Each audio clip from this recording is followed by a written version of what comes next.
I really did miss this. One of my favorite hobbies used to be to go to dealerships, spend hours looking at baby fish, trying to select for the best body, color, and pattern. All right, went to the airport today. You'll never guess what I picked up. It's fish. Nothing special. These are just koi that my father told me he would like for his aquaponics. So preferably, I would not like to use them as breeders, and they're definitely not show fish. I mean, maybe they'd get somewhere if the fish at the show is bad enough. I'm really sounding like I'm insulting these fish. I personally selected them. Now, the purpose of this video is to go over the koi I selected and just explain a little bit on their bodies, coloration, and things like that. I know most of their peduncles, if not all of their peduncles, is very thin. So they might reach 40, 45 centimeters, which sounds pretty big, and it is for newbies. Going forward, when I'm trying to replenish my breeding stock, I'm gonna be looking for fish with strong peduncles. More so than pretty patterns and colors, though there should be an element of good genetics. You can definitely tell when a koi has got good genetics behind it and when it has backyard bred genetics. There we go.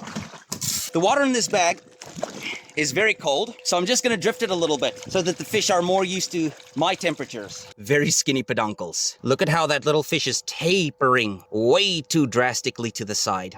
Very skinny. It's not gonna be a big fish. But first, let's say something good about them first. I really need to practice that more. Beautiful yellow. I do prefer this lighter yellow. Still a very young fish. Very likely, very likely, like 90% likely gonna go darker.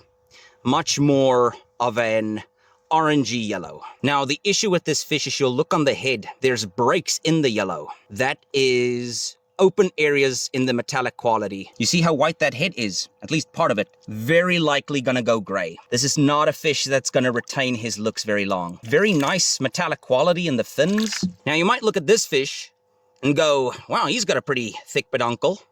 And he definitely has a thicker peduncle, but same issue. Look at how that body, it's tapering very sharply to the end. But it's a very thin fish. I don't want to see this triangulation. This is a showa. Of course, the red is going into the gill plate, so that's a flaw. This is not going to be a show fish. You can see these gray areas on the fish. That's where black's going to come out. You want the three colors, the white, the red, and the black, to be represented on the head, so that's a good part. Another little showa. Black in the mouth. Let's take a look if the lips are black. Little bit of grayness in the mouth, but it's not. The black isn't intense enough for me. Too much red in the front. It's going to be too black when it's older at the rear.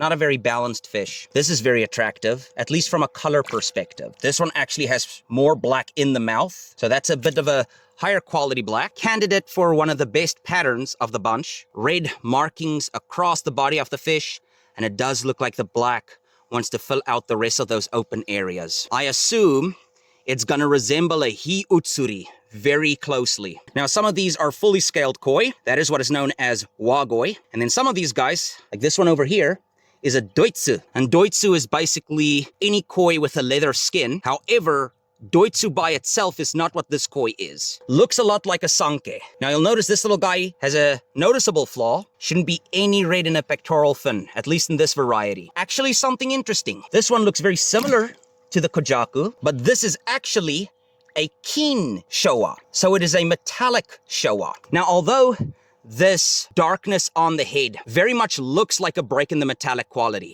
to me that looks more like underlying black. When showa are born, they are born black. So you'll notice little black fry swimming around. With things like kohaku, they'll be more yellow. The last one I want to talk about is this little aiguromo. Look at that very skinny peduncle. My goodness, I don't think we're gonna get much of any growth on this guy. With high quality animals, you don't want to see this dark underneath the skin. They need to look like a kohaku, white and red. And that black is supposed to come up with age. Much later, you're talking at about 2 years old. That's when you want to start seeing that black come up. These red markings are supposed to have these beautiful black knitting effect. These are beautifully wonderful pond fish, wonderful pets, but this is not the kind of animal that I would really consider for a show or for breeding.